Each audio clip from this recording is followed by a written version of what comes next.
Hey Yu-Gi-Oh! It looks like you're going to have a big problem here in the near future. Don't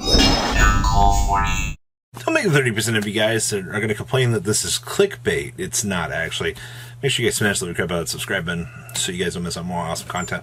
More trading card games enter into the fray here. I don't know if you guys noticed recently, but they announced the reboot of Battle Spirits here in America, which means that Bandai now has what? Digimon, Dragon Ball, Battle Spirits? The reason why this kind of becomes an interesting little dynamic here is as more and more trading card games enter into the market here, their entire goal is we want to take the player bases from the established games. You know, they want to pull from Pokemon, Magic, Yu-Gi-Oh! And this actually becomes an interesting thing for the Yu-Gi-Oh! Player base here because they want your money, alright? That becomes, so say you want to start playing Battle Spirits, the One Piece trading card game, for example, here. Well, you want to start picking up One Piece stuff like a lot of people do. Guess what? That's going to be less of your spendable income that you're going to have to dedicate towards trading card games. That's why this actually becomes an interesting problem for Yu-Gi-Oh! Because now Yu-Gi-Oh!, even though they have an established brand and they have to do things, the little, I'm going to call them bottom feeder trading card games. So that's not intended to be an insult or anything towards them.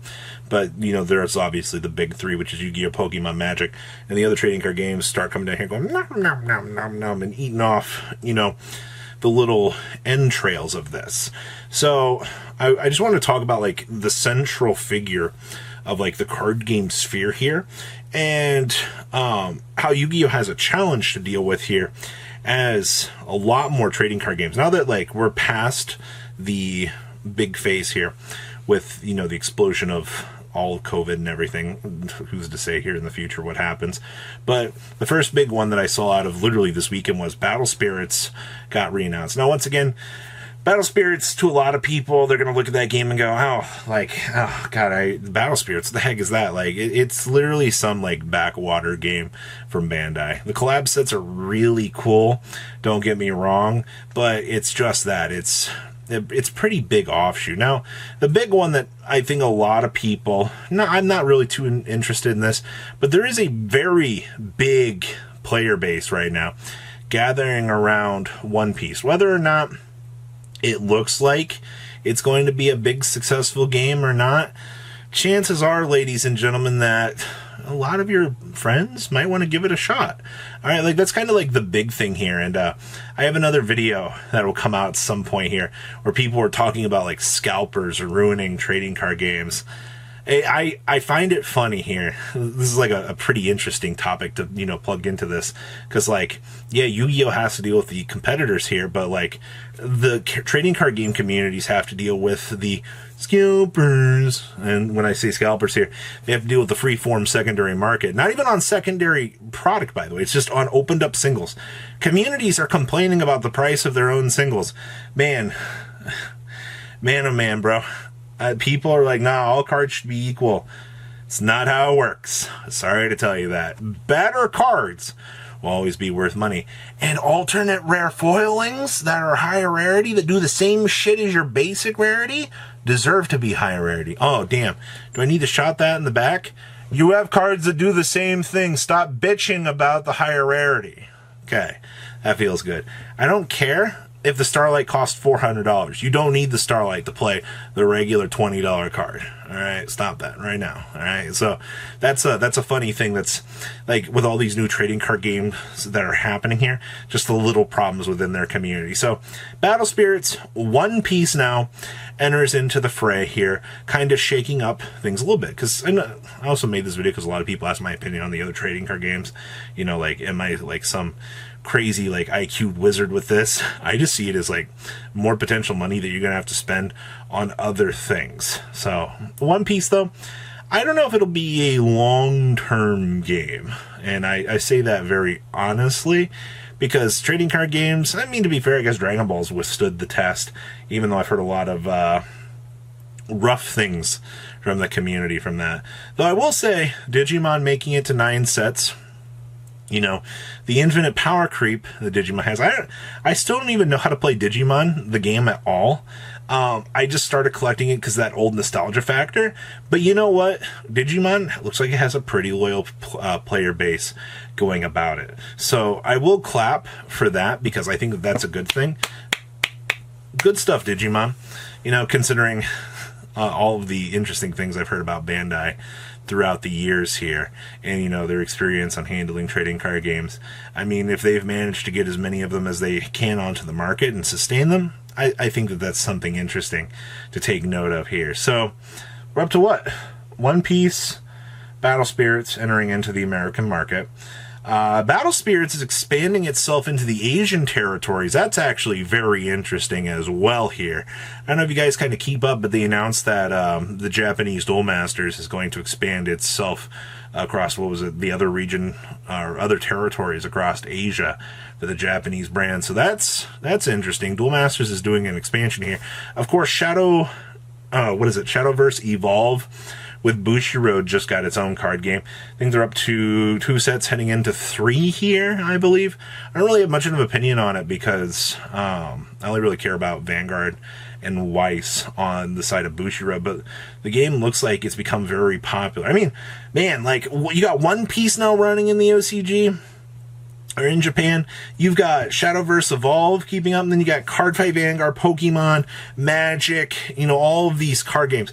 It's insane to me when you look at these trading card game markets, man, because, like, you have so many competitors that just want to take your money, and, like, they have to do it correctly. I mean, like, even Digimon, within the sphere of that, that's a lot of money, man. Like, you really, to play multiple card games, even, like, I'm not gonna lie, like, managing 2 to 3, like, being a YouTuber, like, I don't make, like, crazy, like, money. Like, I do YouTube plus, you know, card selling on the side here, but, like, to be honest with you, I can't keep up with much more beyond that. Like, it becomes really, really difficult. All right, so that should tell you something. All right, like, I just actually picked up, like, D-Reaper for Digimon because, like I said, I still don't know what to play, but I love the art on the D-Reaper cards. Picked up, like, play sets of everything to have to just set aside in case I do want to learn, but, like, okay, like, that deck was, like, nothing in terms of value.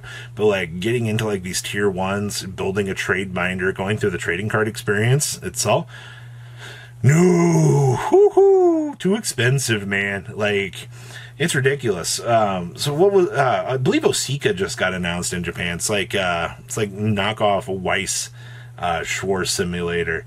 I don't have much of an opinion on it. Like, just kind of looking at the sphere of trading card games, though. Like, can you keep up with all this? I mean, you know, you got Wii Cross out here now, too, right? I don't know how many of you guys kept up with that one, but Wii Cross popped out of nowhere. Force of Will's still breathing.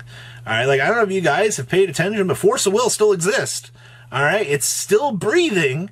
All right, but now you got One Piece. You know, Digimon.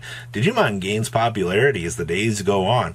Is it going to overtake the big 3? No, not a stretch. No, not at all. Like, there's too much, like, gatekeeping there.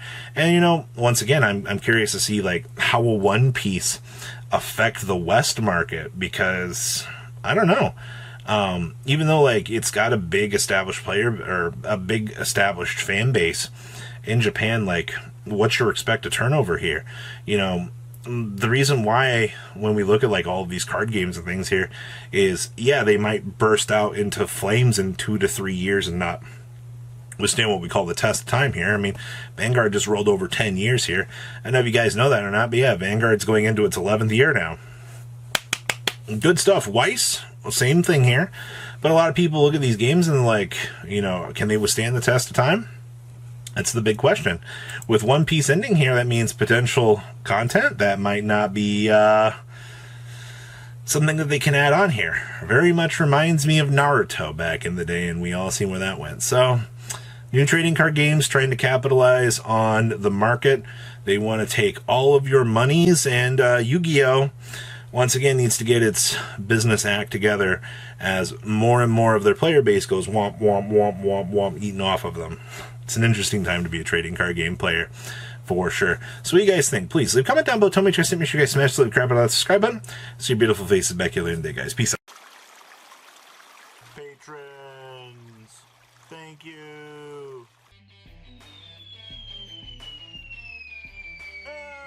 Ugh.